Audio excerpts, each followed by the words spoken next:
The morning mist clung to Pine Ridge Mountain like a shroud as Jake Miller pulled his rusted pickup truck up the winding dirt road. He hadn't been to his grandmother's cabin since he was 12, and now, at 35, the construction worker found himself the reluctant owner of the remote property that locals whispered about in hushed tones. The cabin looked smaller than he remembered, its weathered cedar siding grey with age and neglect. Paint peeled from the window frames like old scabs, and the wraparound porch sagged under the weight of accumulated snow from the previous winter.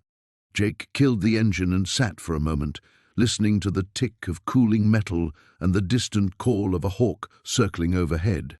His grandmother, Eleanor, had died 3 weeks ago, peacefully in her sleep at the nursing home in town.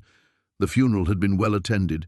Half of Pine Ridge had shown up to pay their respects to the woman they remembered as the kindest soul in the valley.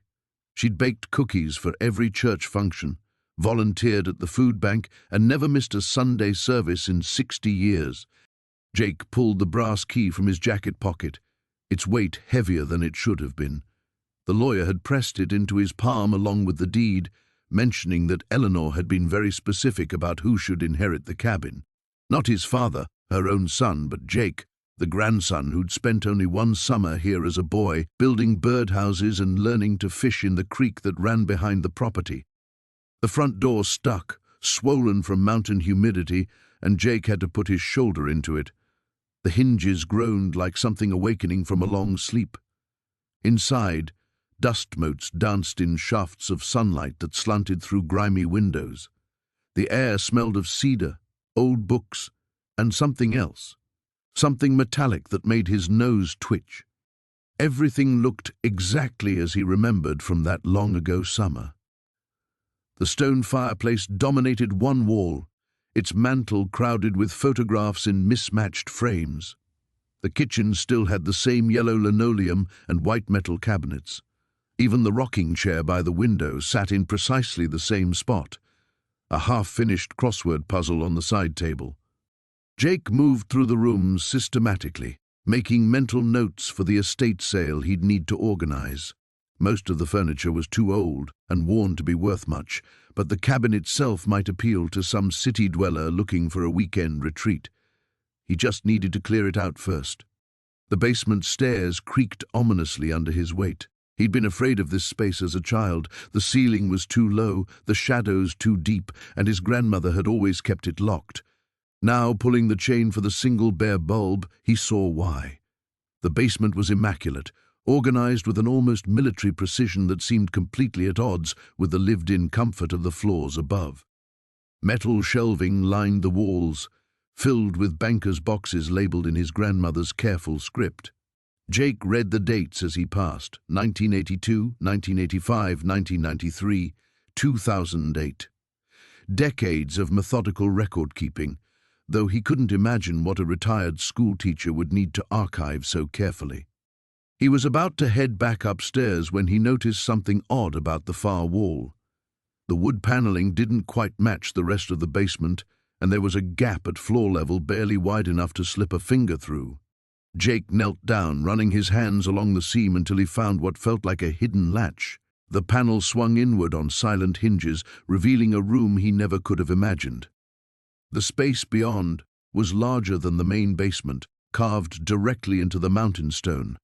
Professional lighting illuminated walls covered with photographs, maps, and evidence boards that would have made any detective proud.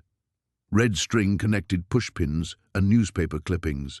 Filing cabinets stood at attention along one wall, and everywhere the same careful handwriting he'd recognized upstairs, filling index cards and notebooks with observations and theories. But it was the pegboard that made Jake's legs go weak. Knives hung in neat rows, each tagged with a date and case number.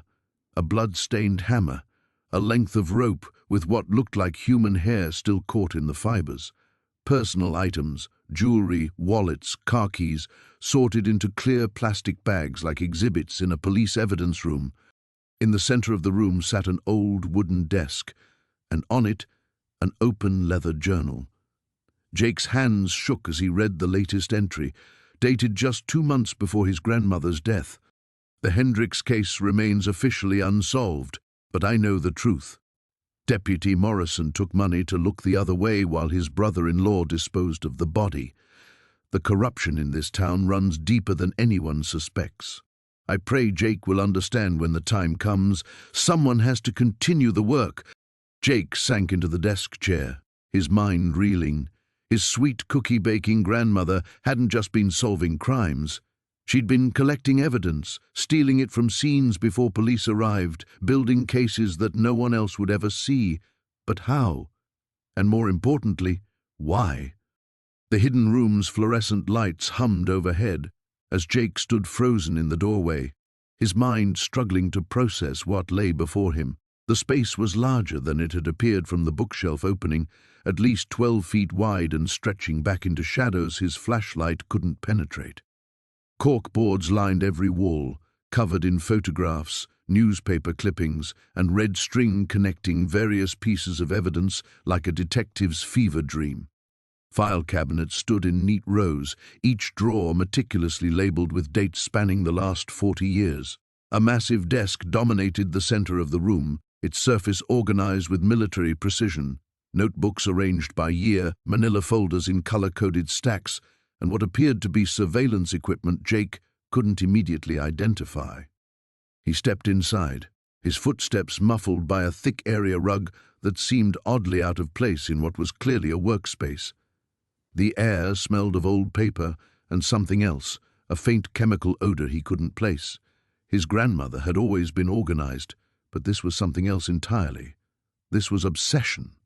The nearest corkboard drew his attention first. At its center hung a yellowed newspaper clipping with the headline "Local businessman found dead in apparent robbery." Jake recognized the name, Thomas Henley, whose unsolved murder had been town legend for as long as he could remember. Around the article, dozens of photographs showed the crime scene from angles Jake was certain the police had never captured. How had she gotten these? Red string connected the newspaper clipping to a series of bank statements, motel receipts, and what looked like surveillance photos of a woman Jake didn't recognize. In the corner, a small index card bore his grandmother's precise handwriting, "Case closed. Evidence delivered to Sheriff Morrison, March 15, 1987. No arrests made due to insufficient official evidence." Jake's hands trembled as he moved to the next board. The Hartley kidnapping from 1995, a case that had torn the community apart when 8-year-old Sarah Hartley vanished from her backyard. The official investigation had gone cold after 6 months, but here was a detailed timeline in his grandmother's handwriting, complete with photographs of a ramshackle cabin Jake recognized as being about 20 miles north of town. A death certificate was pinned to the bottom. Sarah Hartley, found deceased, May 22, 1995, malnourishment and exposure. But that wasn't right. Sarah Hartley had never been found. The case was still open. Jake sank into the desk chair, his legs suddenly unsteady. He pulled open the top drawer and found it filled with driver's licenses, all bearing his grandmother's photograph but different names and addresses. Margaret Collins, Betty Thompson, Ruth Anderson. Each license was from a different state, each with expiration dates spanning decades. The second drawer contained cash, more money than Jake had ever seen in one place. Neat stacks of bills in various denominations, organized by year with small labels indicating amounts. The earliest stack was marked 1983, $15,000. The most recent, just 2 years ago, showed $45,000. A leather-bound journal lay open on the desk, his grandmother's handwriting filling page after page. Jake flipped to a random entry dated 3 years earlier. "The Morrison boy thinks he's clever, but 40 years of watching this town has taught me that clever boys often make stupid mistakes. The Patterson fire wasn't an accident. Found melted plastic from a gas can in the debris the investigators missed. 3 more days of surveillance should give me enough to force a confession. Sometimes the threat of exposure works better than evidence." Jake's stomach churned. The Patterson fire had destroyed the family's hardware store and nearly killed Mrs. Patterson, who'd been trapped on the 2nd floor. The official cause was listed as electrical failure, but insurance had paid out nearly $500,000.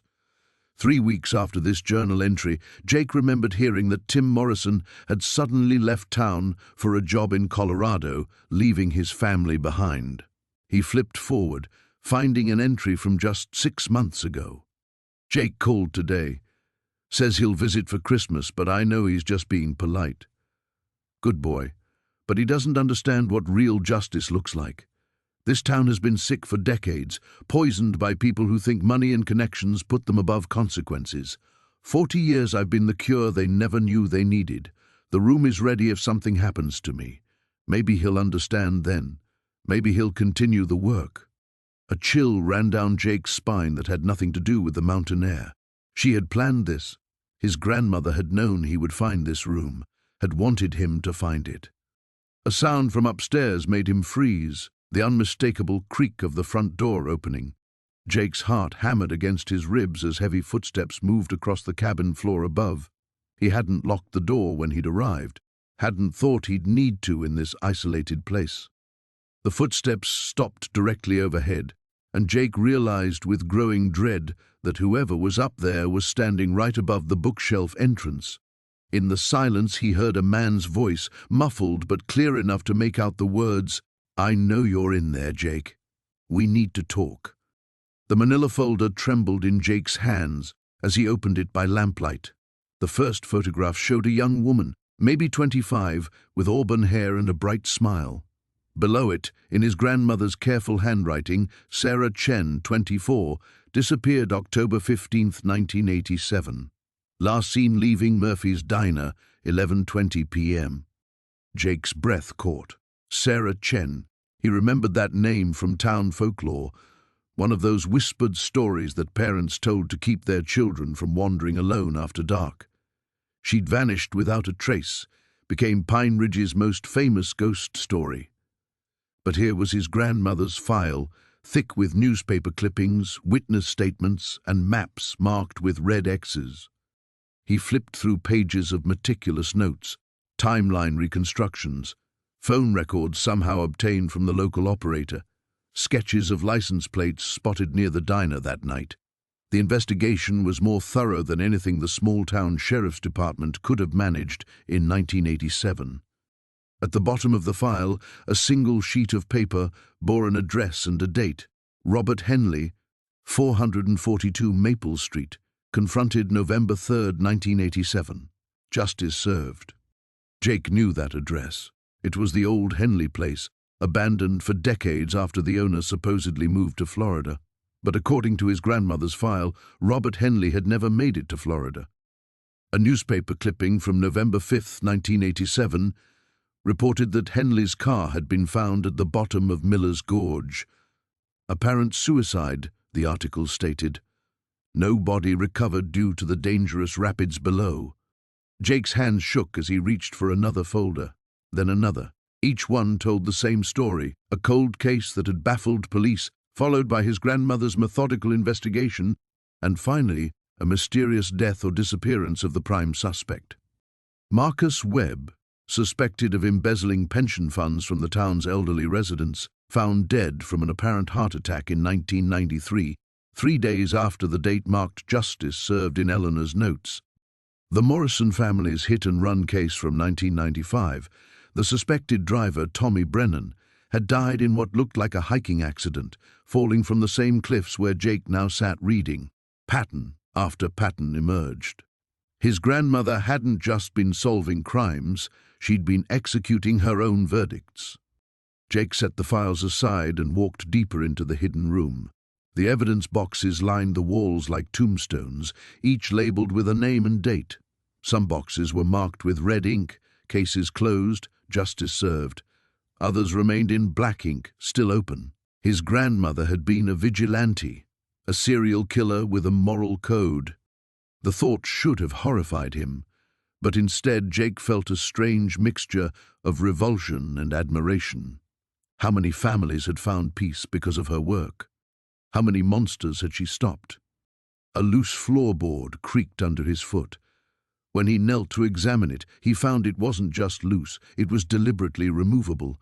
Underneath lay a leather-bound journal, its pages filled with his grandmother's flowing script. October 20th, 1987, the first entry read, "The police have given up on Sarah. Sheriff Morrison claims there's no evidence of foul play, but I know better. I've watched Robert Henley for 5 days now. He's nervous, jumpy, keeps looking toward the woods behind his house.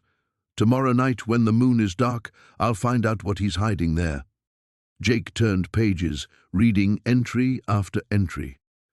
His grandmother's voice came through clearly, methodical, determined, utterly convinced of her righteousness. She wrote about surveillance techniques learned from detective novels, about pressure points she'd studied in her nurse's training, about making death look natural. November 3rd, 1987, one entry read, "Robert broke down when I showed him the evidence, admitted everything, showed me where he buried her. I gave him a choice, face the families he'd destroyed or spare them the pain of a trial. He chose to drive himself to Miller's Gorge. I made sure he couldn't change his mind." The journal spanned decades. Jake read about his grandmother's evolution from an angry woman seeking justice for Sarah Chen to a calculated predator who studied forensics textbooks and practiced different methods of untraceable killing. She'd become an expert in making murder look like accident or suicide.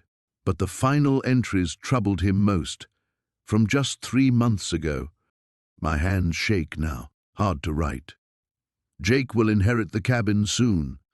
I've left everything for him, all the files, all the evidence. The town still has monsters that need stopping.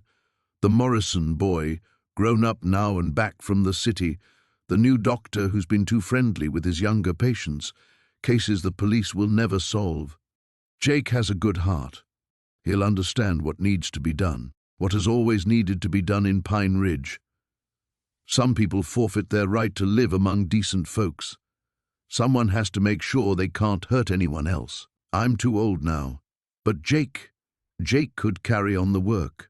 The journal slipped from Jake's nerveless fingers. His grandmother hadn't just left him a cabin, she'd left him a calling. Jake's hands trembled as he lifted the first manila folder from the wooden crate. The tab read, "Morrison Family, 1987, in his grandmother's familiar handwriting. Inside, newspaper clippings documented the disappearance of the Morrison family during what should have been a routine camping trip. The official investigation had concluded they'd gotten lost in a sudden snowstorm, but Eleanor's meticulous notes suggested something far more sinister. Maps covered in red ink showed hiking trails that didn't match the police reports. Photographs revealed tire tracks the authorities had overlooked, and handwritten witness statements that were never filed. Most disturbing was a Polaroid of a man Jake didn't recognize, standing beside a pickup truck. On the back, Eleanor had written, "Watch them leave campsite," followed. The next folder made Jake's stomach lurch. Sarah Chen, 1994. He remembered Sarah from high school, a quiet girl who'd vanished during their senior year. Everyone assumed she'd run away to escape her strict parents. Eleanor's evidence told a different story entirely. Bank records showed someone had been cashing Sarah's paychecks weeks after her disappearance. Security footage from 3 different locations tracked her movements on the day she vanished, creating a timeline that led to an abandoned warehouse on the outskirts of town. Jake found photographs of the warehouse taken from multiple angles and different times of day.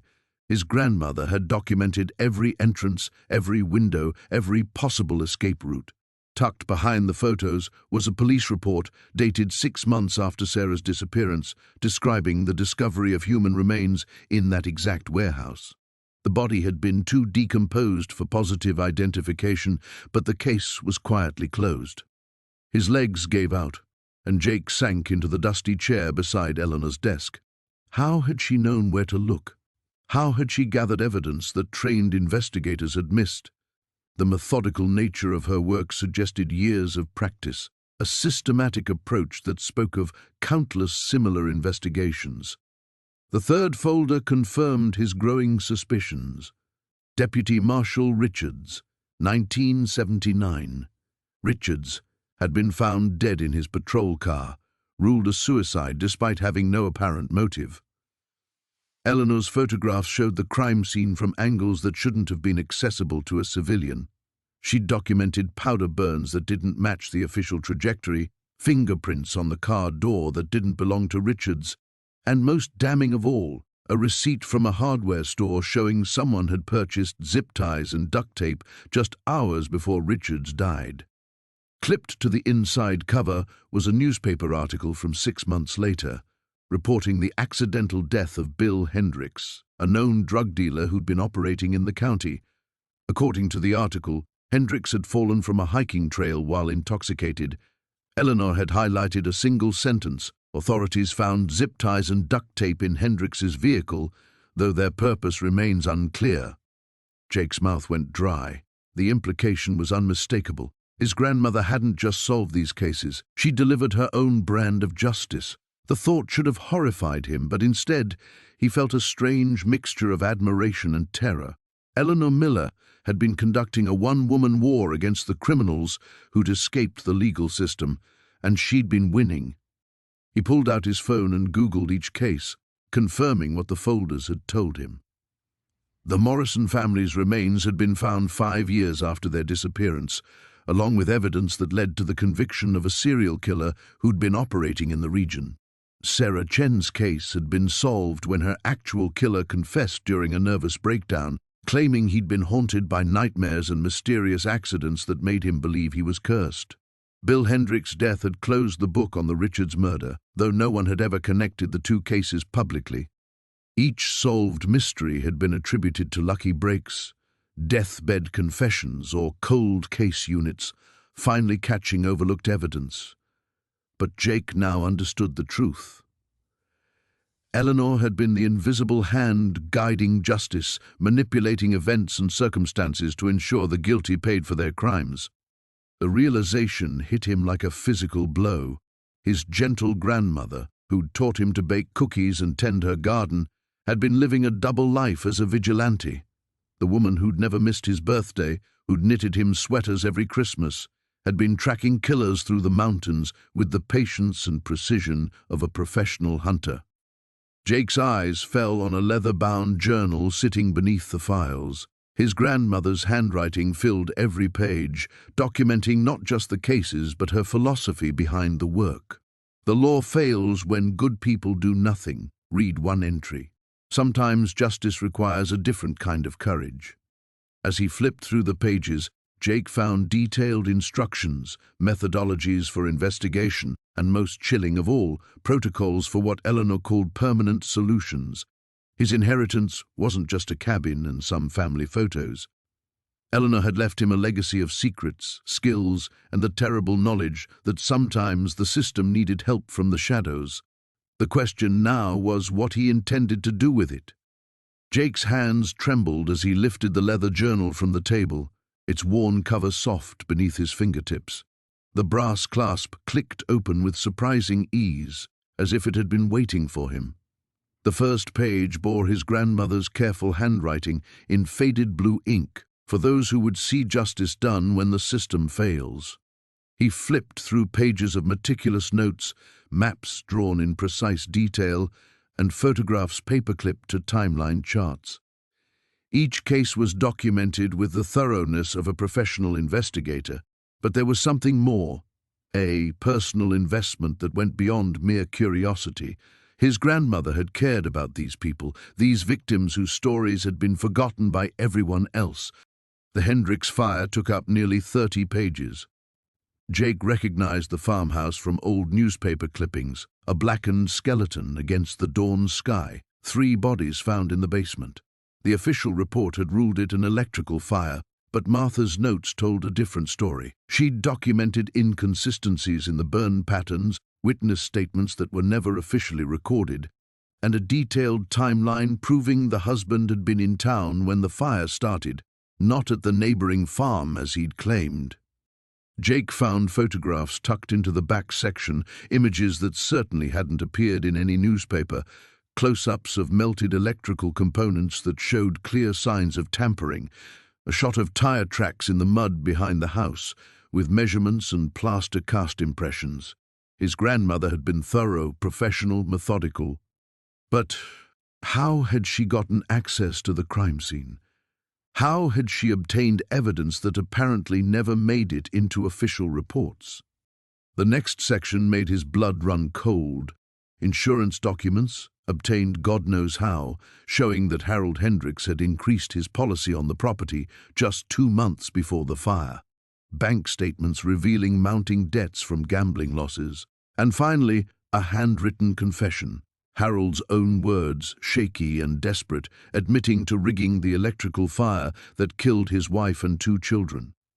The confession was dated 3 days before Harold Hendricks was found dead in his jail cell, an apparent suicide that had closed the case forever. Jake set the journal aside and reached for one of the filing cabinets. The metal drawer slid open with a soft screech, revealing hanging folders organized by date. He pulled out the first one, Morrison Child Disappearance, 1987. 8-year-old Timothy Morrison had vanished from his backyard while his mother hung laundry. The official investigation had focused on a drifter who'd been seen in town that week, but Martha's file painted a very different picture.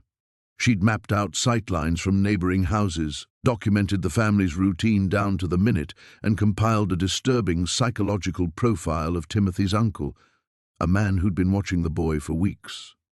The photographs in this file were even more damning. Martha had somehow gained access to the uncle's apartment, documenting children's clothing that didn't belong to him, toys still in their packages, and a detailed schedule of Timothy's daily activities written in the uncle's handwriting. At the bottom of the file was a newspaper clipping. Local man dies in hunting accident. The uncle shot through the heart while alone in the woods, his rifle found several feet away with no fingerprints on it. Jake's stomach churned as the pattern became clear. His grandmother hadn't just been solving these cases. She'd been ensuring justice was served when the legal system failed. But her methods went far beyond gathering evidence. He moved to the wall of photographs, studying them with new eyes. These weren't trophies of successful investigations, they were memorials to the people she'd avenged. Each smiling face represented a case where she'd stepped beyond the law to deliver her own verdict. A loose board creaked overhead, and Jake froze. The sound came from directly above, slow and deliberate, as if someone was trying to move quietly across the cabin's main floor. He'd been so absorbed in the files that he'd lost track of time. The single bulb cast harsh shadows that seemed to shift and move as his breathing quickened. Another creak, closer to the stairs leading down to this hidden room. Jake quickly closed the filing cabinet and grabbed the journal, his mind racing through possibilities. Had someone been watching the cabin? Did someone else know about this room and what it contained? The local sheriff's dismissive attitude suddenly seemed less like small-town disinterest and more like deliberate misdirection. He switched off the light and pressed himself against the wall beside the narrow stairway, clutching Martha's journal against his chest. The footsteps above grew more distinct now, moving with purpose toward the bedroom where the hidden door was concealed behind the bookshelf. In the darkness, surrounded by decades of secrets and vigilante justice, Jake finally understood why his grandmother had left him the cabin. She hadn't just been passing on property, she'd been passing on a responsibility. And now someone else knew he was here, alone with evidence that could destroy lives and expose truths that powerful people had spent years keeping buried. The manila folder felt heavier in Jake's hands than it should have, weighted with secrets that had festered in darkness for 23 years. He spread the contents across his grandmother's desk, careful not to disturb the meticulous organization that Eleanor had maintained, even in her pursuit of justice from the shadows. The Blackwood fire had consumed more than just timber and wildlife. According to Eleanor's notes, it had swallowed evidence, witnesses, and the truth itself. Jake studied the newspaper clippings first, headlines screaming about the worst environmental disaster in county history, and mysterious blaze baffles investigators. But Eleanor's handwriting in the margins told a different story entirely. Accelerant detected in 3 locations, not lightning, she had written in her precise script. Insurance payout $2.3 million. check Hartwell Construction contracts. Jake's blood chilled. Hartwell Construction had built half the town over the past 2 decades, including the new shopping complex and the expanded hospital wing. They were pillars of the community, their logo displayed proudly on Little League uniforms and charity event banners. He reached for a manila envelope marked HC Financial Records and emptied its contents. Bank statements, photocopied checks, and what appeared to be internal company memos spilled across the desk. Eleanor had somehow obtained documents that should have been locked away in corporate vaults. Jake didn't want to think about how she'd acquired them. The financial trail painted a damning picture. 2 weeks before the fire, Hartwell Construction had been hemorrhaging money, behind on 3 major projects and facing bankruptcy. But 3 weeks after the blaze, massive deposits began appearing in their accounts, insurance money from the destroyed timber rights they'd purchased just months earlier. Jake's hands trembled as he found Eleanor's summary report, typed on her old manual typewriter. She'd connected dots that investigators had missed or ignored. The fire had started in 3 separate locations, all near property lines that Hartwell had been quietly purchasing through shell companies. The timing of their insurance policies was suspicious. Dramatically increased coverage just weeks before the disaster.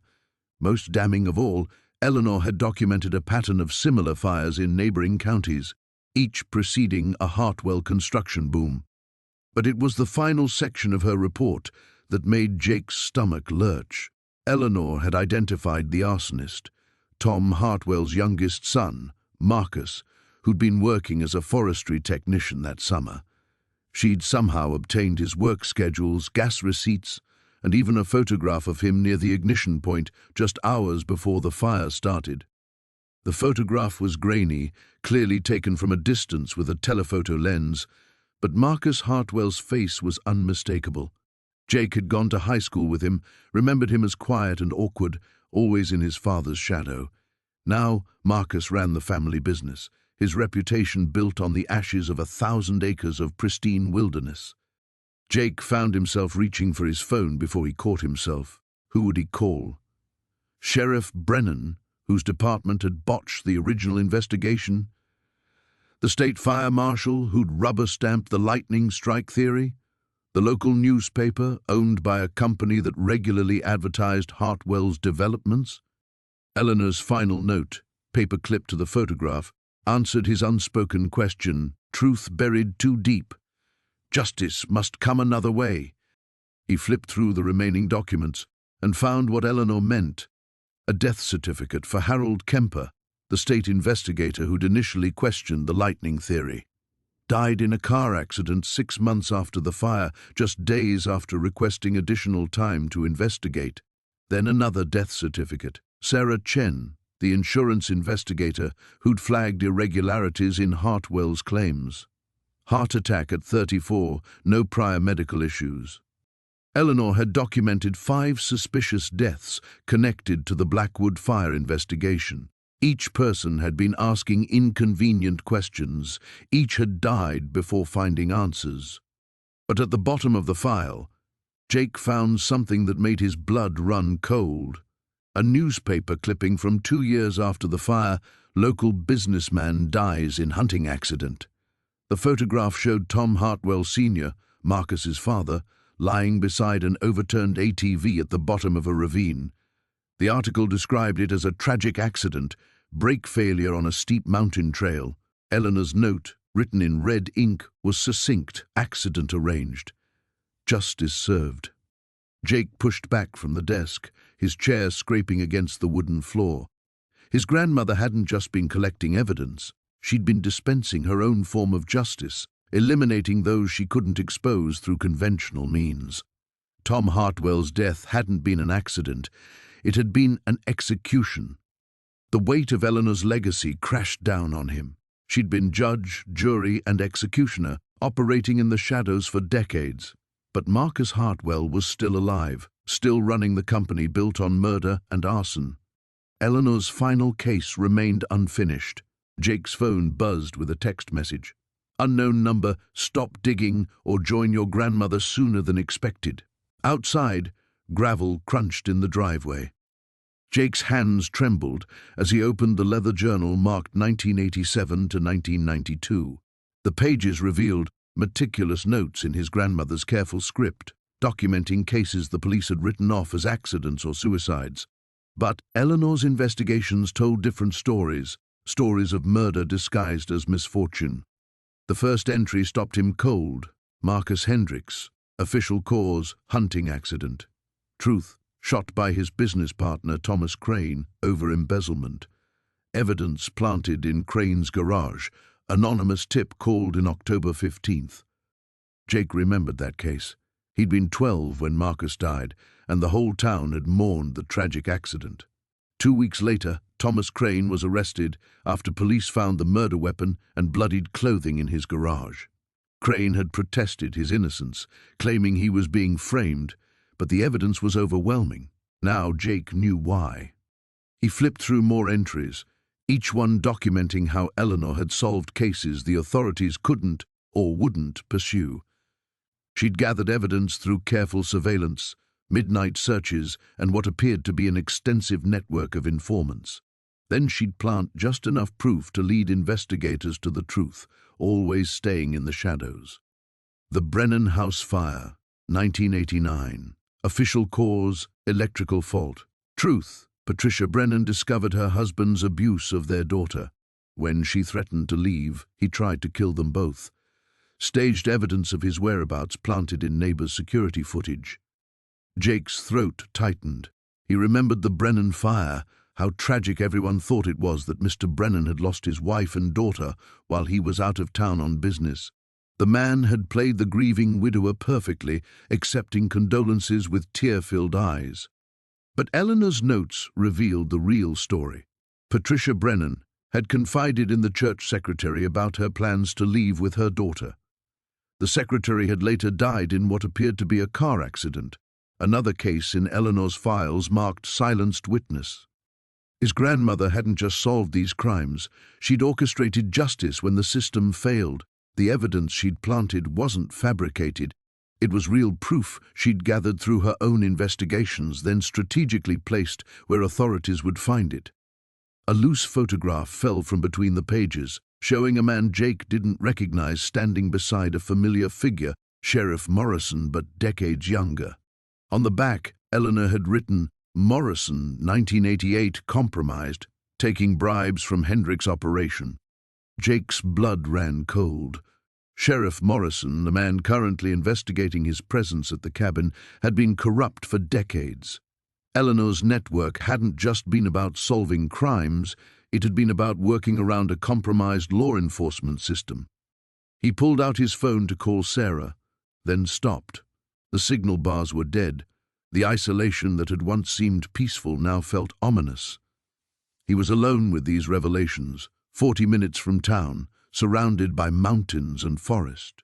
The floorboards creaked overhead. Jake froze, listening intently. The sound came again, deliberate footsteps moving across the main floor. Someone was in the cabin. He quietly closed the journal and slipped it into his jacket. The hidden room's entrance was concealed behind the false panel, but if someone was searching the cabin systematically, they might find it eventually. He needed to get out, but the only exit from the basement led upstairs. The footsteps paused directly above him. Jake's mind raced through possibilities. Sheriff Morrison might have followed him. Or maybe someone else who knew about Eleanor's activities had finally come calling. The timing couldn't be coincidental, not when he'd just discovered evidence of decades-old corruption. He grabbed several more journals and photographs, stuffing them into his jacket pockets. If something happened to him, at least some of the evidence might survive. The footsteps resumed, heading toward the kitchen where the basement door stood slightly ajar. A new sound made his heart stop, the distinctive creak of the basement door opening. "Jake Miller," a voice called down. "I know you're here. Your car's outside." It wasn't Sheriff Morrison. The voice belonged to someone younger, unfamiliar. Jake pressed himself against the wall beside the hidden panel, hoping the darkness would conceal him. "Your grandmother caused a lot of trouble for a lot of people," the voice continued, footsteps now descending the wooden stairs. "Some folks think it's time her family paid for that trouble." A flashlight beam cut through the darkness, sweeping across the basement. Jake held his breath as it passed inches from his hiding spot. The intruder moved methodically, checking behind the furnace, examining the storage shelves. "I know about the room," the voice said conversationally. "Took us years to figure out where she kept everything, but we found it eventually. Question is, how much have you seen?" The beam swung toward Jake's location. In seconds, he would be discovered. He gripped the largest journal tightly, preparing to run. Whatever Eleanor had started, whatever justice she'd served in shadows, had made enemies who were still very much alive and apparently very much threatened by what Jake might uncover. The light found him. The photograph trembled in Jake's hands as he stared at the grainy black and white image. His grandmother Eleanor stood beside Sheriff Morrison, both of them younger, both wearing expressions of grim satisfaction. Between them lay a covered body, and in the background, Jake could make out the distinctive rock formation known as Devil's Throat, the same place where the notorious drug dealer Marcus Crenshaw had supposedly fallen to his death 15 years ago. Except according to the coroner's report Jake had just read, Crenshaw hadn't fallen. He'd been pushed. The hidden room felt smaller now, its walls pressing in with the weight of decades of secrets. Jake set the photograph down with shaking fingers and reached for the leather journal beneath it. Eleanor's handwriting filled the pages, neat and methodical, documenting not just her investigations, but her actions. "Crenshaw was poisoning our children," she'd written in her careful script. 3 overdoses in 2 months, all traced back to his new synthetic blend. Morrison knew but couldn't prove it. Sometimes the law isn't enough. The journal entry went on to describe how Eleanor had lured Crenshaw to Devil's Throat with an anonymous tip about a rival dealer's stash hidden in the caves. She'd waited in the shadows, watching him search frantically for drugs that didn't exist. When he'd turned to leave, she'd stepped out and confronted him with evidence of his crimes. Photographs of the dead teenagers, records of his transactions, testimony from frightened addicts. He laughed, Eleanor had written. Said no one would believe an old woman. Said he owned half the town council and would be back on the streets in a week. He was probably right. Jake's stomach churned as he read the next lines. Eleanor described the struggle. Crenshaw's rage when he realized she'd set him up, his threats against her family. The fight had been brief. A push, a stumble, a scream cut short by the rocks 200 feet below. Morrison arrived 20 minutes later, the entry concluded. We agreed it looked like an accident. The town is safer now. Jake closed the journal and leaned back in the creaky chair, his mind reeling. His gentle grandmother, who taught him to bake cookies and identify birds, had killed a man, and the sheriff had helped cover it up. Footsteps on the porch above made him freeze. He quickly switched off the desk lamp and listened, heart hammering. The front door opened and closed with a soft click, followed by the measured tread of someone moving through the cabin. "Jake?" Morrison's voice called out. "You here, son?" Jake remained silent, barely breathing. Light footsteps crossed the living room, paused at the kitchen, then moved toward the bedrooms. Morrison was searching for him, and something in the sheriff's tone made Jake reluctant to reveal his location. After several tense minutes, the footsteps returned to the living room. Jake heard the scrape of a chair being pulled out, then the creak of old wood as Morrison sat down. He was waiting. Jake's eyes had adjusted to the darkness of the hidden room.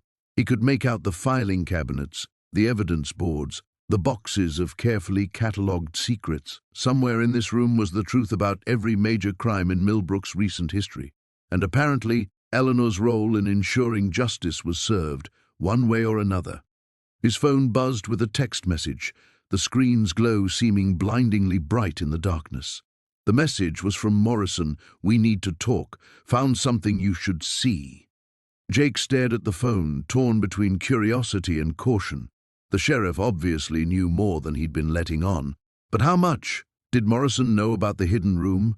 About Eleanor's vigilante activities? About Jake's discovery of the truth? Another text arrived. Eleanor left instructions. If anything happened to her, I was supposed to give you something. Important you get it soon. Jake's finger hovered over the reply button. Morrison had been Eleanor's partner in at least one cover-up. The question was whether he'd been an unwilling accomplice helping to hide an accident or an active participant in Eleanor's campaign of vigilante justice. The chair creaked again upstairs, followed by Morrison's heavy sigh. Jake heard him moving around, opening drawers, clearly looking for something specific.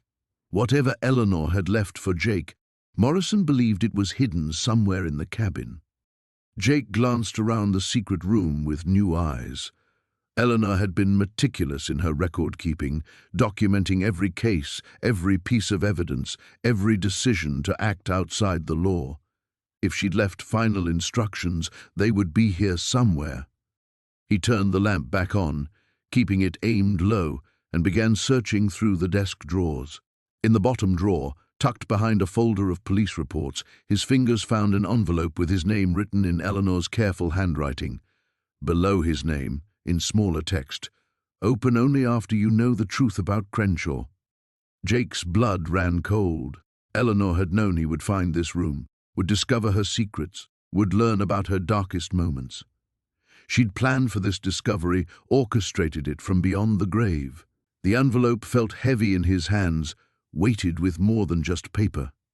The morning light filtered through the cabin's dusty windows as Jake sat hunched over the kitchen table, surrounded by coffee-stained notebooks and photographs that seemed to stare back at him with accusing eyes. He'd been awake since 3 a.m., unable to shake the weight of what he'd discovered. His grandmother hadn't just been solving cases. She'd been dispensing her own brand of justice for decades. The phone's shrill ring cut through the silence, making him jump.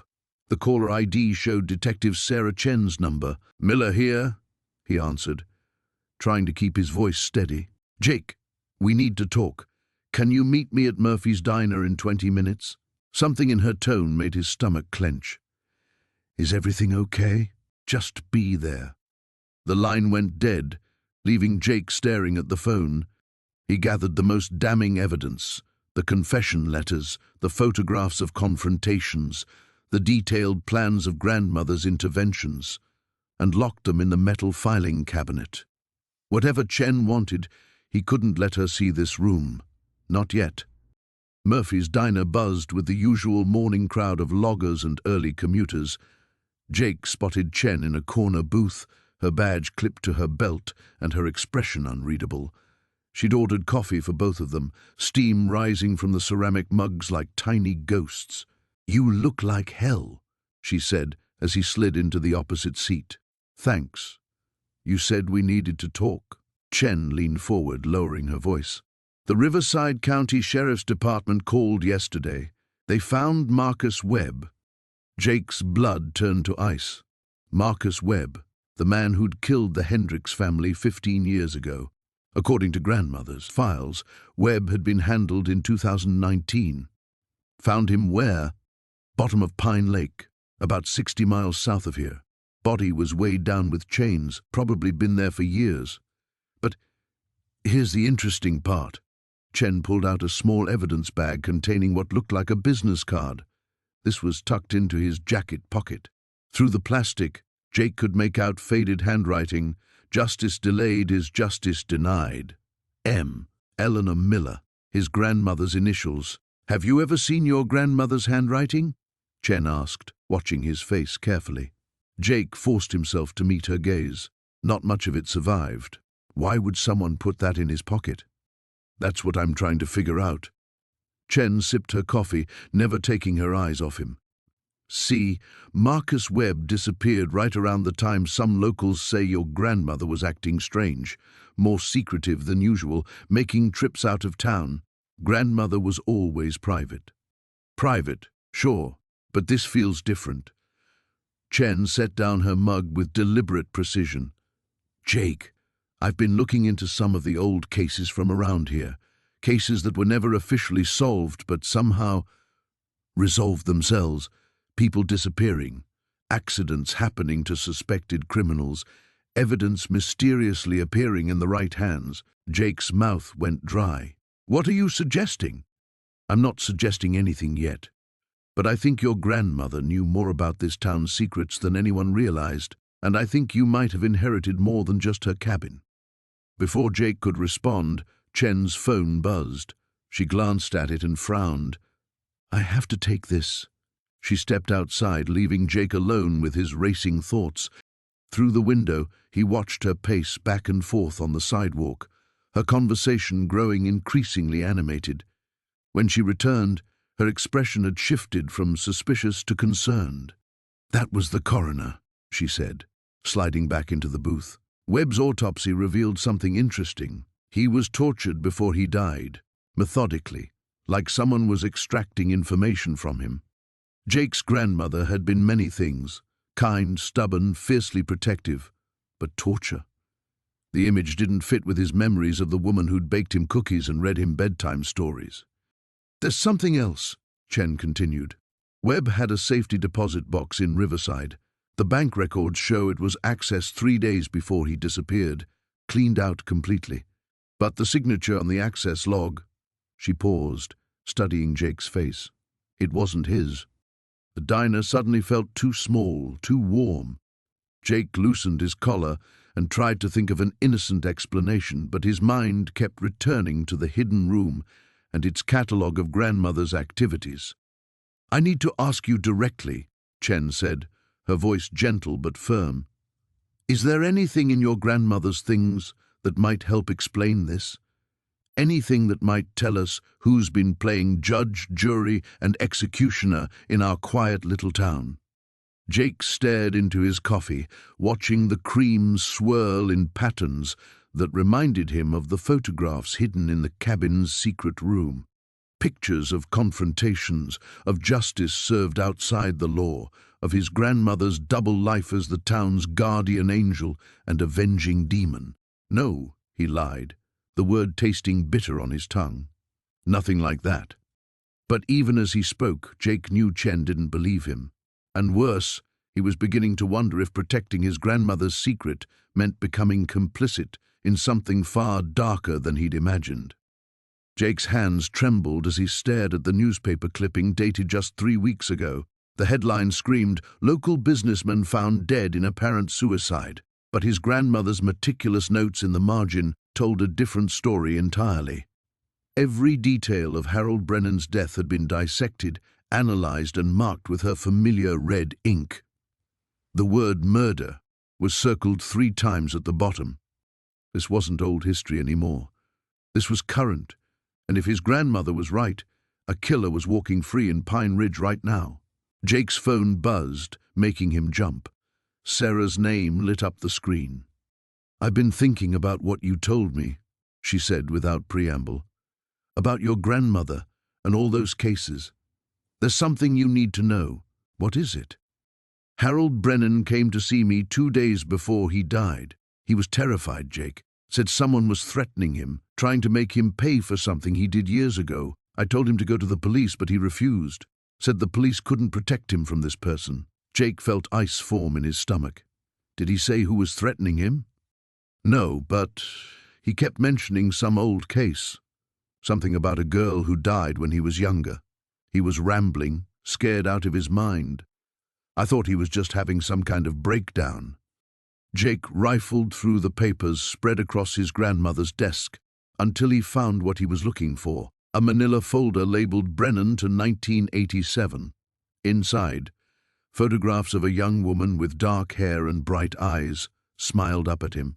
Lisa Chen, age 19, found drowned in Miller's Lake, ruled an accident despite evidence of struggle. According to his grandmother's investigation, Harold Brennan had been at a party with Lisa the night she died. Several witnesses saw them arguing. Lisa's friend had told police that Harold wouldn't leave Lisa alone, that she was afraid of him. But Harold's father owned half the businesses in town back then, and somehow all the witnesses had changed their stories by the time the case was officially closed. "Jake, are you still there? Sarah, I need you to stay away from me for a while. Don't ask questions, just trust me on this." "What? No, I'm not." He hung up and immediately called Detective Morrison. The phone rang 4 times before going to voicemail. Jake tried again, same result. On the 3rd attempt, Morrison finally picked up. "This better be important, Miller. I'm in the middle of something. Harold Brennan was murdered." Silence stretched between them for several seconds. "That's a serious accusation. You have proof?" "My grandmother has had evidence. Brennan was involved in a girl's death in 1987. Someone was threatening him about it before he died." "Lisa Chen," Morrison said quietly. "I remember that case. I was just a rookie then, but something about it never sat right with me." "How do you know about the threats?"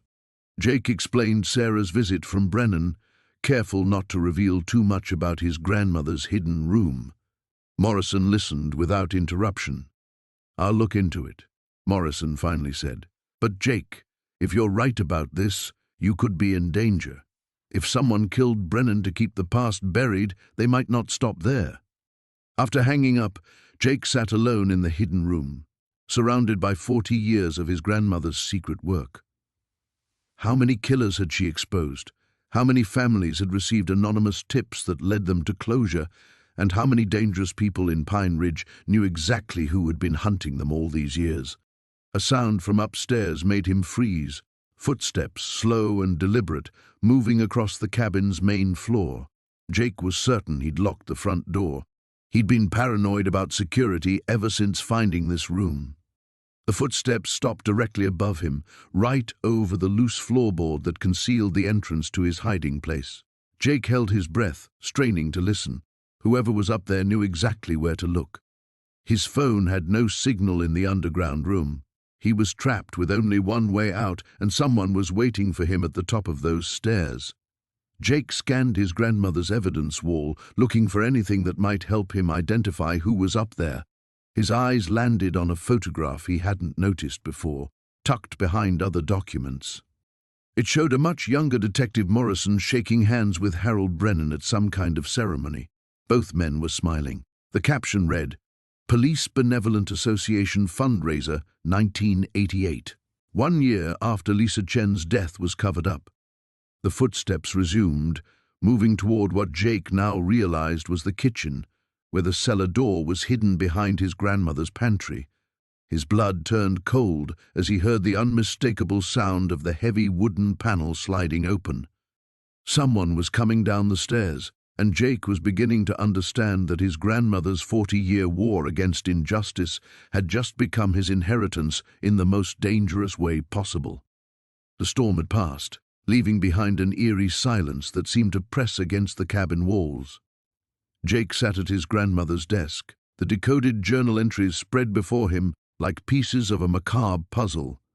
Each revelation painted a clearer picture of Eleanor Miller, not the gentle woman who had baked him cookies and told him bedtime stories, but a methodical hunter of predators who had terrorized their small mountain community for decades. His hands trembled as he reached for another leather-bound volume, this one marked with a simple 1987 to 1995 in his grandmother's precise handwriting. The first entry made his blood run cold. Marcus Webb believes he's untouchable. 3 girls, all between 14 and 16, all found near the old mining road. Sheriff Holbrook refuses to see the pattern, or perhaps he chooses not to. Sometimes justice requires different methods. Jake remembered Marcus Webb, a local businessman who had died in what everyone assumed was a hunting accident in 1995. His body had been found at the bottom of a ravine, his rifle discharged nearby. The death had shocked the community. Webb had been an experienced hunter, a man who knew those mountains better than most. But according to Eleanor's meticulous notes, there had been nothing accidental about Marcus Webb's death. The journal detailed months of careful surveillance. Eleanor had documented Webb's movements, his patterns, his victims. She had followed him, photographed him, built an airtight case that would never see the inside of a courtroom. Because sometimes, as she had written, justice required different methods. Jake flipped through more pages, his stomach churning as he read account after account of his grandmother's secret war against the darkness that festered in their seemingly peaceful town. A drug dealer who had been targeting middle school students, found dead of an apparent overdose. A domestic abuser whose wife had been hospitalized 3 times, killed when his truck mysteriously veered off the mountain road during a blizzard. A corrupt county official who had been embezzling funds meant for the local orphanage, died of what appeared to be a heart attack, though Eleanor's notes suggested otherwise. Each death had been carefully planned, meticulously executed, and perfectly disguised as an accident or natural causes. Eleanor Miller had been a one-woman death squad, dispensing her own brand of justice to those the system couldn't or wouldn't touch. The sound of gravel crunching outside made Jake freeze. He quickly gathered the journals, his heart hammering as he listened to footsteps approaching the cabin. A knock echoed through the silence, 3 sharp raps, followed by 2 softer ones, the same pattern Deputy Collins had used the night before. Jake crept to the window and peered through the curtain. Collins stood on the porch, but he wasn't alone. Sheriff Morrison was with him, along with 2 other men Jake didn't recognize. All 4 were armed, their weapons drawn but held low. "Jake Miller," Morrison called out, his voice carrying an authority that brooked no argument. "We need to talk. Open the door." Jake's mind raced. How much did they know? Had Collins reported his conversation from the night before? The deputy had seemed genuinely concerned about the truth behind the cold cases, but perhaps that had been an act. "I know you're in there, son," Morrison continued. "We found some interesting things when we searched your grandmother's house in town, things that cast a new light on several old cases." The grandmother's house in town. Jake had forgotten about the modest 2-bedroom home Eleanor had maintained as her public residence. If she had kept evidence there, if they had found it. "We also found the letters," Morrison added, and Jake's blood turned to ice. "The ones your grandmother wrote but never sent. Letters to the families of victims, explaining what really happened to the men who hurt their loved ones. Very detailed explanations." Jake backed away from the window, his options rapidly diminishing. The hidden room. He could barricade himself inside, but for how long? And what would that accomplish, besides confirming their suspicions? "Look, Jake," Collins's voice now, more gentle than Morrison's, "we know this isn't your doing. The dates in those letters go back 40 years. You were just a kid for most of it. But you found something up there, didn't you? Something that explains a lot of mysteries this town has lived with for decades." Another voice, one of the men Jake didn't recognize. "Sheriff, we've got movement around back. Looks like someone trying to reach the tree line." Jake's pulse spiked. Someone else was here, someone who wasn't part of Morrison's group. He moved quickly to the back window and caught a glimpse of a figure in dark clothing moving through the trees, tall, athletic, definitely not local law enforcement. The situation was deteriorating rapidly. Jake found himself caught between the authorities closing in from the front and an unknown threat approaching from behind. His grandmother's journals contained enough evidence to solve dozens of cases, but they also painted her as a serial killer, regardless of the righteousness of her cause. As footsteps thundered onto the front porch, Jake made his decision. He grabbed the most recent journal and headed for the hidden room, knowing that whatever happened next would change everything. The silence in the cabin felt suffocating as Jake stared at the photograph in his trembling hands. His grandmother, 20 years younger, standing over Marcus Webb's body in what was clearly the moments after she'd killed him. The timestamp on the back confirmed what he'd feared. This wasn't self-defense or a moment of panic. This was calculated, methodical execution. His phone buzzed. "Sheriff Morrison." "Jake, we need to talk. Now." "I'm heading up to the cabin." The line went dead before Jake could respond. Through the window, he could see headlights winding up the mountain road, still miles away but approaching fast. He had maybe 10 minutes. Racing back to the hidden room, Jake grabbed the most incriminating evidence. The photographs, the detailed murder plans, the trophies his grandmother had kept from each kill. His hands moved automatically, stuffing everything into a backpack while his mind reeled. How many people had she actually killed? The wall suggested at least 8 cases spanning 3 decades. The headlights were closer now, their beams cutting through the pine trees like searchlights. Jake's heart hammered as he sealed the hidden room, ensuring the bookshelf clicked back into place. Whatever Morrison suspected, he couldn't let him find this room. Not yet. Not until Jake understood the full scope of what his grandmother had done. Car doors slammed outside. Jake shoved the backpack under his bed and tried to compose himself, but when Morrison knocked, his voice cracked on the simple word coming. Evening. Jake Morrison stepped inside without invitation, his usual friendly demeanor replaced by something harder, more professional. Behind him stood Deputy Chen, her hand resting casually on her service weapon. "Mind if we sit down?" "Of course." Jake's mouth felt dry as cotton. "Can I get you coffee? Water?" "This isn't a social call." Morrison remained standing, his eyes scanning the cabin's interior with the methodical attention of someone conducting a search. "I've been thinking about our conversation yesterday, about your grandmother's involvement with these old cases. I told you everything I know." "Did you?" Morrison moved toward the bookshelf, and Jake's pulse spiked. "See, I went back through Eleanor's statements from the Webb case. Funny thing, she claimed she was home alone that night, no alibi. But she was the one who found evidence that led us to consider Webb as a suspect in the first place." Jake forced himself to remain still as Morrison's fingers traced along the book spines, inches from the hidden mechanism. Maybe she was just observant, good at noticing details others missed. Maybe. Morrison pulled out a volume of Agatha Christie, flipped through it absently, or maybe she knew exactly where to look because she'd been there herself. Deputy Chen had positioned herself near the door, effectively blocking Jake's exit. The weight of the evidence in his backpack felt like an anchor dragging him toward the bottom of a very deep lake. "I found something else interesting," Morrison continued, replacing the book slightly out of alignment. Jake noticed but didn't dare fix it. Marcus Webb's autopsy showed traces of a very specific sedative in his system, veterinary grade. Your grandmother was a nurse before she retired, worked with Dr. Patterson when he still treated large animals along with pets. The room felt like it was shrinking. Jake gripped the arms of his chair to keep his hands from shaking. "What are you suggesting, Sheriff?" "I'm suggesting your grandmother had the knowledge, the access, and the opportunity to kill Marcus Webb, and probably others." Morrison's eyes fixed on Jake's face, studying his reaction. "The question is, what did she tell you? What did she leave behind?" For a moment, Jake considered telling him everything. The hidden room, the photographs, the meticulous records of 8 vigilante killings spanning decades.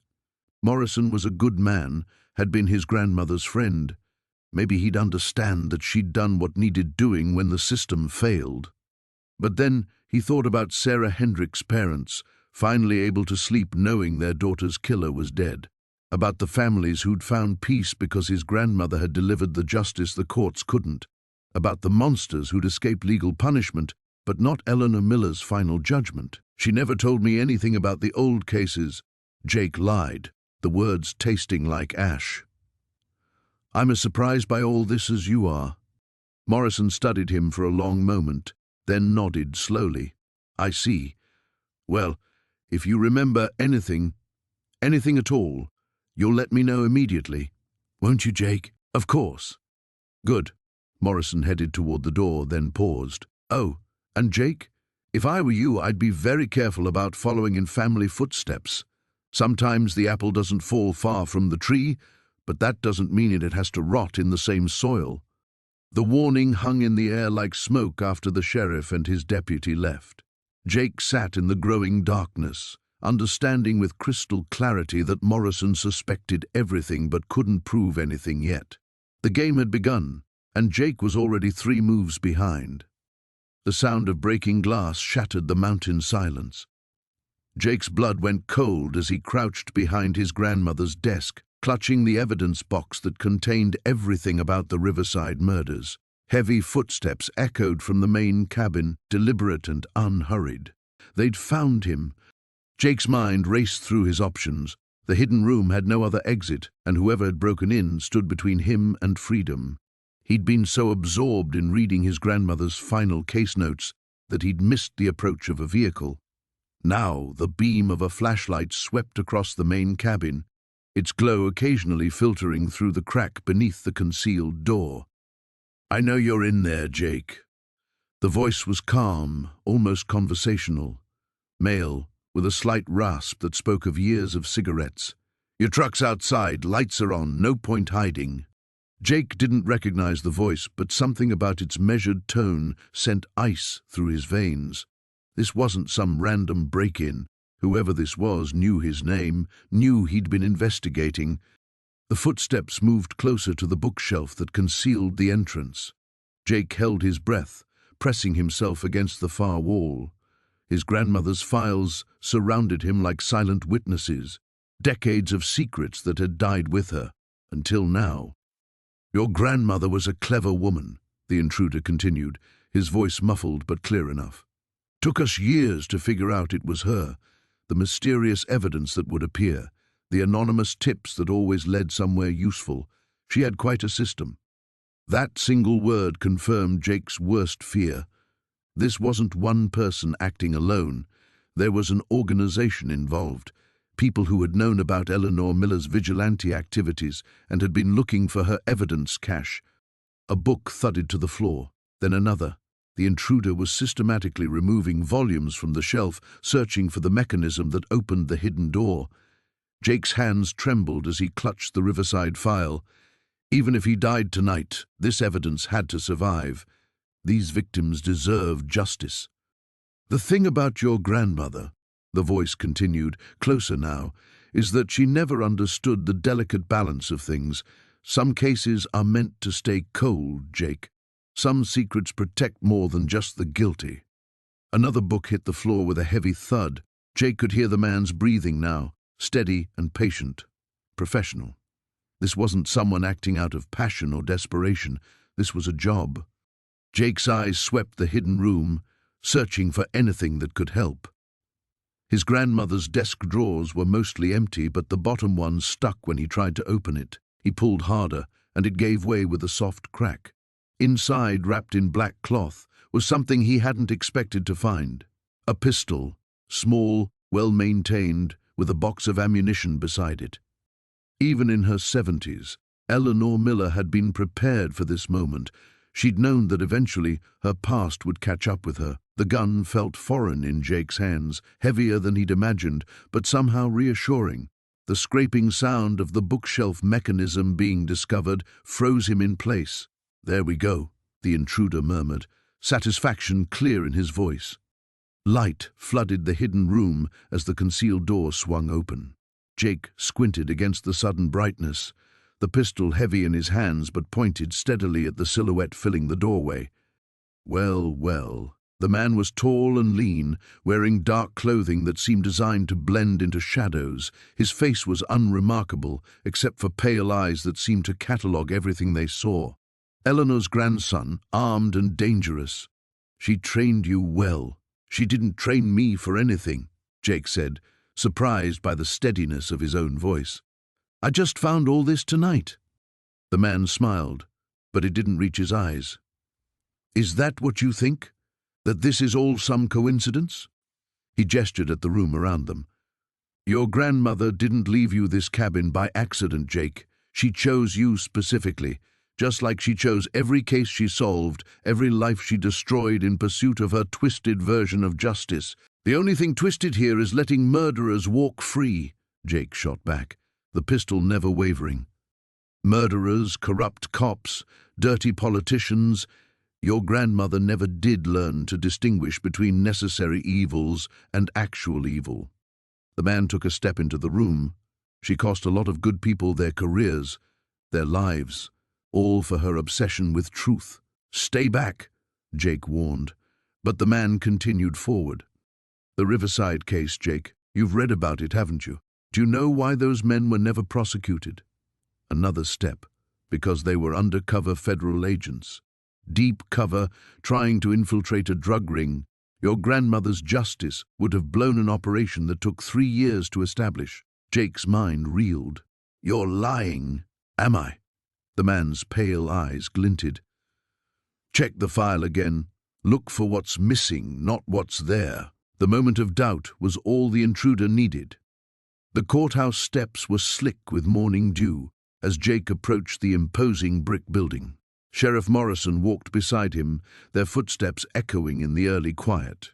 In Jake's backpack sat a manila folder containing copies of the most damning evidence from his grandmother's hidden room, enough to blow open 3 decades of corruption in Pine Ridge. "You sure about this?" Morrison asked, pausing at the entrance. "Once we walk through those doors, there's no going back. Coleman's got friends in high places." Jake adjusted the strap on his shoulder, feeling the weight of his grandmother's legacy. "She spent 40 years fighting for justice. I'm not stopping now." The district attorney's office occupied the 3rd floor, and as they climbed the stairs, Jake's mind raced through the carefully orchestrated plan they'd developed. Morrison had spent the weekend coordinating with state authorities, ensuring that when they made their move, Coleman wouldn't be able to wiggle free through local connections. District Attorney Patricia Henley was waiting in her office, along with 2 men Jake didn't recognize. Morrison had vouched for her integrity, one of the few officials in Pine Ridge who hadn't been touched by Coleman's influence. "Mr. Miller," Henley stood, extending her hand. "Sheriff Morrison has filled me in on the basics, but I need to see everything." For the next 2 hours, Jake laid out the evidence methodically. Documents proving Coleman's interference in the Whitmore investigation, financial records showing payments to key witnesses who suddenly developed amnesia, the fake forensics reports that buried evidence linking Coleman to multiple unsolved cases. The 2 state investigators took notes furiously, while Henley examined each document with sharp eyes. When Jake produced the photographs his grandmother had taken, Coleman disposing of evidence, meeting with known criminals, accepting briefcases of cash, the room fell silent.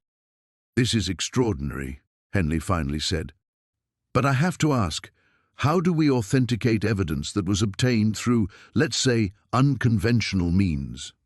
"Eleanor Miller may have worked outside the law," Morrison interjected, "but she documented everything meticulously. Dates, times, locations. We can corroborate most of this through official records and witness testimony." One of the state investigators looked up from his notes. "The financial records alone are enough for a fraud investigation, and if even half of these witness statements are accurate, we're looking at obstruction of justice, tampering with evidence, and conspiracy charges." Jake pulled out the final piece, his grandmother's journal entry from 3 years ago, detailing her discovery of Coleman's insurance fraud scheme involving the Brennan warehouse fire. She knew she was getting too old to continue. That's why she documented everything so carefully. She was building a case for someone else to finish. Henley leaned back in her chair, processing the magnitude of what lay before her. "Coleman's up for re-election next year. He's been positioning himself as the tough-on-crime candidate who's kept Pine Ridge safe. This would destroy him."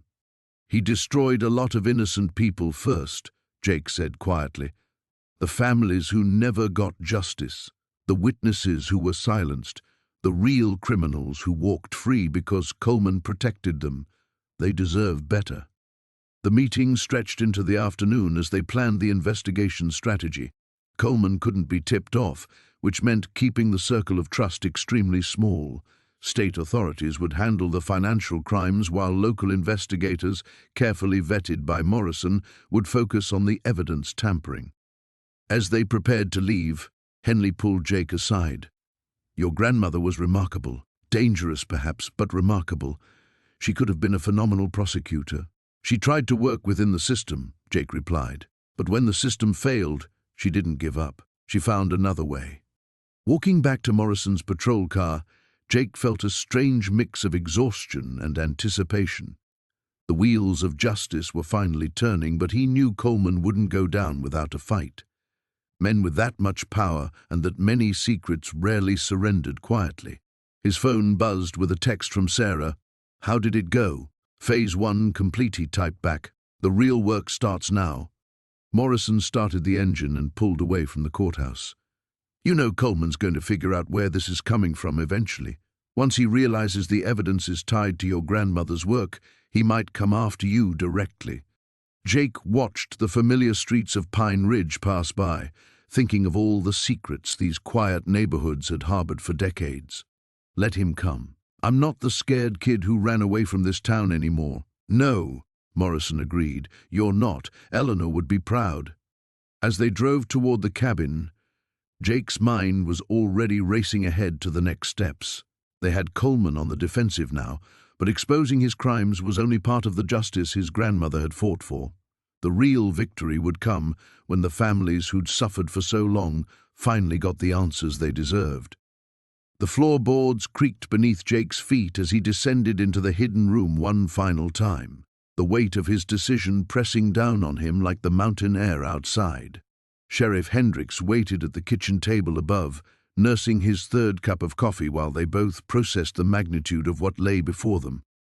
Jake's hands trembled as he gathered the last of Eleanor's files, each manila folder representing years of meticulous investigation and dangerous pursuit of justice. The Riverside Strangler case sat atop the pile, its red tab marking it as one of her most recent victories. Below it, the Thompson kidnapping from 1987, the Millbrook arson series, the Carson family murders, decades of secrets that had died with his grandmother until 3 weeks ago. The photographs scattered across her desk told a story of dedication that bordered on obsession. Eleanor at 30, crouched behind a tree with a telephoto lens.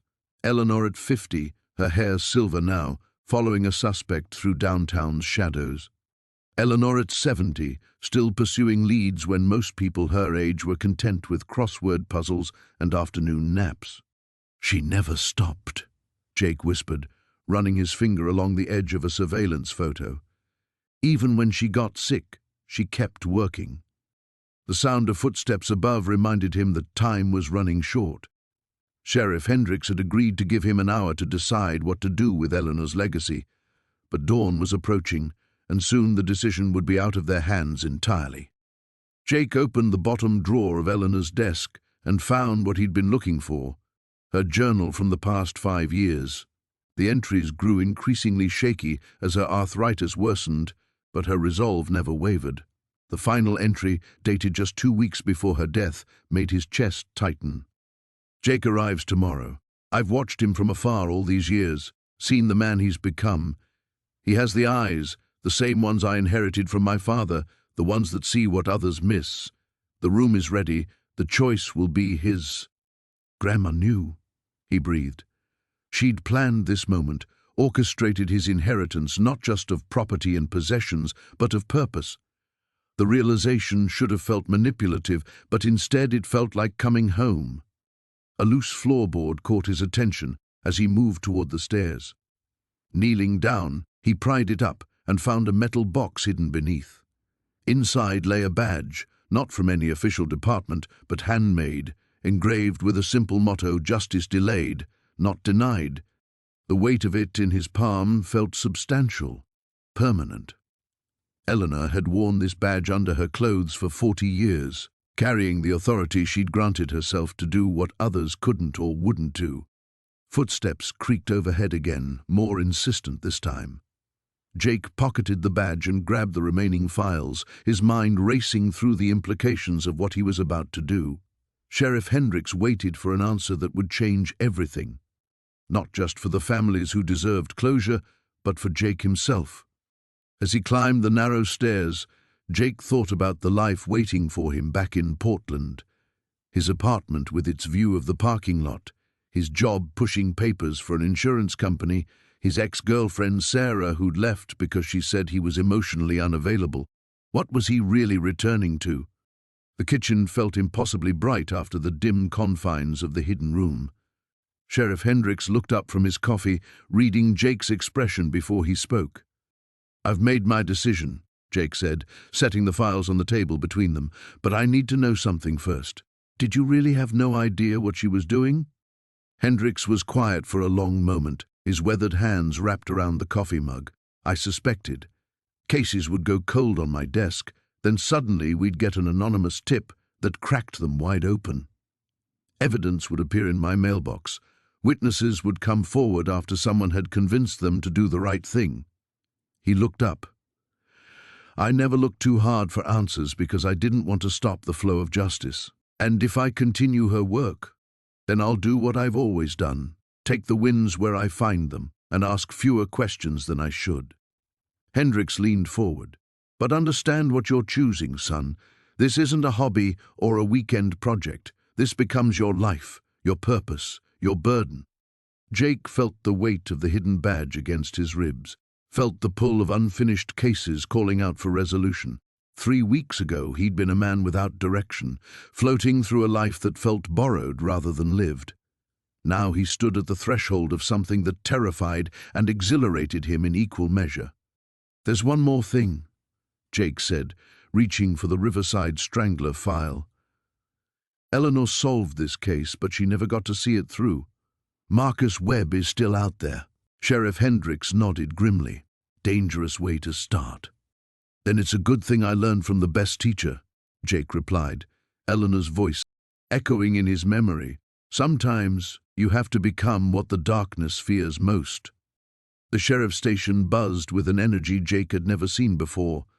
Deputies rushed between desks, phones rang constantly, and the air crackled with the electricity of a major breakthrough. Sheriff Martinez emerged from her office, her face grim but determined, carrying a thick manila folder. We've got warrants for 3 more arrests, she announced to the room. The evidence from Eleanor's files has given us enough to move on the Hoffman embezzlement case, the construction bid rigging, and that hit and run from 2019. Jake sat in the corner, watching the controlled chaos unfold. In the 3 days since he'd brought his grandmother's evidence to light, the small mountain town had been turned upside down. What had started with Marcus Webb's arrest for the Riverside murders had snowballed into the exposure of a web of corruption that reached into every corner of their community. Deputy Collins approached, holding a steaming cup of coffee. "Thought you might need this," she said, settling into the chair beside him. "How are you holding up?" "I keep thinking I should feel proud," Jake replied, accepting the coffee gratefully.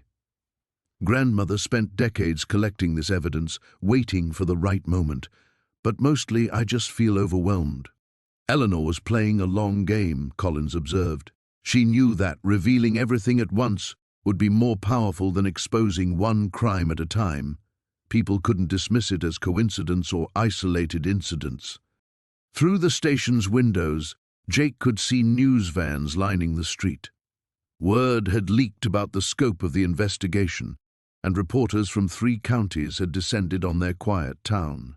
The story of the elderly vigilante grandmother was proving irresistible to the media. Sheriff Martinez walked over, her expression weary but satisfied. "The DA's office is calling it the most comprehensive cold case breakthrough in state history," she said. "Your grandmother documented everything methodically. Financial records, photographs, witness statements, timeline correlations. It's like she built court cases for crimes that hadn't been prosecuted yet." "Any word on Webb?" Jake asked. "He's talking," Martinez replied with a slight smile. "Seems the weight of 30 years of guilt was heavier than he let on. He's confessing to details we didn't even have evidence for. And he's implicating others." Jake's phone buzzed with another call from a reporter. He'd stopped answering unknown numbers after the first dozen interview requests. The attention made him uncomfortable, but he understood its importance. His grandmother's work deserved recognition, even if she couldn't receive it herself. "There's something else," Martinez continued, her tone shifting to something more personal. "We found a letter in Eleanor's files. It's addressed to you." She handed him a sealed envelope, his name written in his grandmother's careful script. His hands trembled slightly as he opened it. "Dear Jake," the letter began. "If you're reading this, it means you've discovered my secret room and done what I hoped you would, brought the truth to light. I want you to know that everything I did was guided by a simple principle: justice delayed is not justice denied. If someone is willing to wait for the right moment. I know this discovery has been overwhelming. I know you're questioning whether what I did was right, whether I should have involved the authorities sooner. The truth is, I tried conventional channels many times in my early years. I watched evidence disappear, witnesses change their stories, and guilty people walk free because they had money or connections. So I became patient. I became methodical. I collected proof that couldn't be disputed or destroyed. I waited for someone I trusted completely to carry this burden forward. That someone was always you, my dear grandson. You have a choice now. You can return to your life in the city and let others handle what comes next. No one would blame you. But if you choose to stay, if you choose to help ensure justice is truly served, you will find that our little town needs people who care about truth more than comfort. Either way, know that I'm proud of you. Know that the courage it took to walk into that sheriff's station was exactly what I hoped you possessed. All my love, Grandmother Eleanor. P.S. Check behind the loose stone in the fireplace. I left you something that belonged to your grandfather. Jake folded the letter carefully, his throat tight with emotion. Around him, the sheriff's station continued its urgent work, but he felt momentarily suspended in time, connected across the years to a woman whose dedication to justice had shaped an entire community's future. Good news? Collins asked gently. Instructions, Jake replied, standing and tucking the letter into his jacket pocket. I think my grandmother expected this would be just the beginning. Sheriff Martinez nodded approvingly. The town council's called an emergency meeting for tonight. They want to discuss oversight reforms, transparency measures. Your voice would carry weight if you're interested. Jake looked out at the news vans, then at the busy deputies working through decades of cold cases. His apartment in the city seemed very far away. I think I might stick around a while longer, he said. The abandoned warehouse on the outskirts of town stood like a monument to decay, its broken windows reflecting the storm clouds gathering overhead. Jake crouched behind a rusted shipping container, his grandmother's evidence files clutched against his chest, watching as Sheriff Morrison's patrol car pulled up to the loading dock. 3 weeks had passed since Jake discovered the hidden room.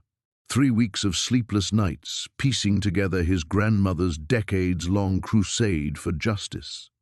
Now, face to face with the truth about the Riverside killer, he understood why Eleanor Miller had worked alone for so long. The corruption ran deeper than anyone imagined. Morrison emerged from his vehicle, checking his watch with practiced impatience. At 62, the sheriff moved with the confidence of a man who believed himself untouchable. Jake's stomach churned as he remembered the newspaper clippings, the crime scene photos, the meticulous notes his grandmother had compiled. 7 victims over 15 years, all young women who had crossed Morrison's path during routine traffic stops or domestic disturbance calls. A second car arrived. Deputy Collins, Morrison's loyal protégé and accomplice in covering up the murders. Jake had found Collins's name throughout his grandmother's files, always present at the crime scenes, always ready to redirect investigations away from promising leads. "You're late," Morrison called out as Collins approached. "Had to make sure the Miller kid wasn't following me," Collins replied, his voice carrying clearly in the still air. "He's been asking too many questions around town." Jake's blood ran cold. They knew he was investigating. "Eleanor was always too clever for her own good," Morrison said, lighting a cigarette. "Thought we'd be safe after she died, but apparently the old bitch left breadcrumbs for her grandson to follow." Collins pulled out a manila envelope, thick with documents. "Found these in his truck yesterday while he was at the diner. Copies of evidence reports, witness statements that were supposed to be destroyed years ago. The kid knows everything." Morrison examined the papers, his face darkening with each page. Jake recognized them immediately. Photocopies he'd made of his grandmother's most damning evidence. His heart hammered as he realized they'd been watching him, searching his belongings, staying one step ahead of his investigation. "She documented everything," Morrison muttered. "Photos, fingerprints, DNA samples she must have collected herself. How the hell did she get this close without us knowing?" "Maybe because you underestimated a grieving grandmother," Collins suggested. "Her own granddaughter was victim number 4, Sarah Miller, 19 years old, pulled over for a broken taillight that wasn't actually broken. Jake's world tilted. Sarah, his cousin Sarah, who died in a supposed hiking accident when he was 12. The family had mourned her tragic fall from Eagle's Peak, never knowing she'd been murdered by the very man sworn to protect their community. Morrison flicked his cigarette away, the ember arcing through the growing darkness. Eleanor spent 23 years hunting us, picking off our associates one by one, made them look like accidents, suicides, natural causes. That heart attack that killed Judge Brennan, the car accident that took out Detective Walsh, all her handiwork. And now her grandson's picking up where she left off, Colin said. What's the play? Same as always. Jake Miller has a tragic accident, just like his cousin. Mountain roads can be so dangerous in bad weather. Jake forced himself to breathe steadily, fighting the urge to run. His grandmother had prepared for this moment, had known her investigation might one day put him in danger. Hidden in the cabin's secret room, along with all the evidence, he'd found a final letter addressed to him. In her careful handwriting, she'd outlined a plan, one last chance to bring Morrison and his network to justice. Thunder rumbled overhead as Jake checked his phone. The recording app had been running for 10 minutes, capturing every word of Morrison's confession. But that wasn't enough. His grandmother's plan required more than just evidence. It required witnesses, accountability, justice served in the light instead of the shadows. Car headlights swept across the warehouse entrance. Jake smiled grimly as he recognized the vehicles. FBI agents from the field office in Denver, along with state police investigators his grandmother had been secretly corresponding with for years. She'd built a network of honest law enforcement officers outside Morrison's sphere of influence, feeding them information piece by piece, waiting for the right moment to spring her trap. Sheriff Morrison, Agent Sarah Chen's voice echoed through the warehouse as armed figures surrounded the building. FBI, you're under arrest for the murders of Jessica Hartley, Maria Santos, Rebecca Walsh, Sarah Miller, and 3 other victims. Morrison spun toward his car, but Collins was already on the ground, hands zip-tied behind his back. The sheriff's face went pale as the reality of his situation sank in. Eleanor Miller's investigation hadn't died with her. It had simply been waiting for the right moment to bear fruit. Jake emerged from his hiding place, holding up his phone with its precious recording. His grandmother's final case was finally closed.